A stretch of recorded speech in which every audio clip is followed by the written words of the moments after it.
Së pari, si që dini, tashmë ftesat drejtuar partive politike për takime të radhës janë adresuar tek të njëjtat.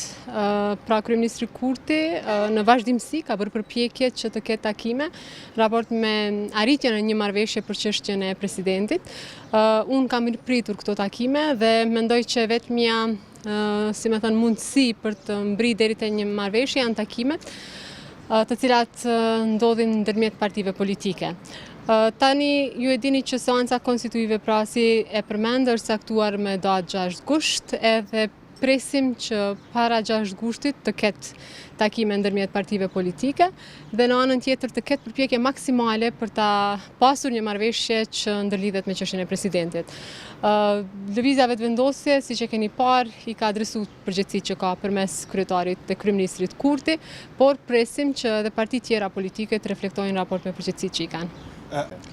Unë nuk ndërhyj në çështjet e zhvillimeve të brendshme të partive politike, nuk më takon mua që t'i komentoj ato.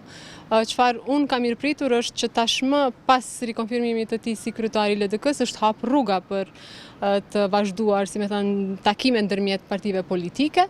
Është e rëndësishme që të ketë unifikim brenda Kuvendit të Republikës Kosovës për përgjegjësitë që I kemi para qytetarëve të Republikës Kosovës dhe besoj që do të kenë të njëjtën linjë të gjithë deputetët e Kuvendit për sa kohë merren vesh kryetarët e partive. Pra kjo është e rëndësishme që të adresohet. Ne e kuptojmë mandatin e lirë të deputetit, por mandati I lirë I deputetit nënkupton që duhet kontribosh në shërbim të qytetarëve të Kosovës dhe në shërbim të konstituimit të institucioneve të Republikës Kosovës dhe jo që ato të mbesin të bllokuara dhe të mbahen peng. Prandaj është e rëndësishme që të ketë edhe veprime konstruktive edhe përgjegjësi edhe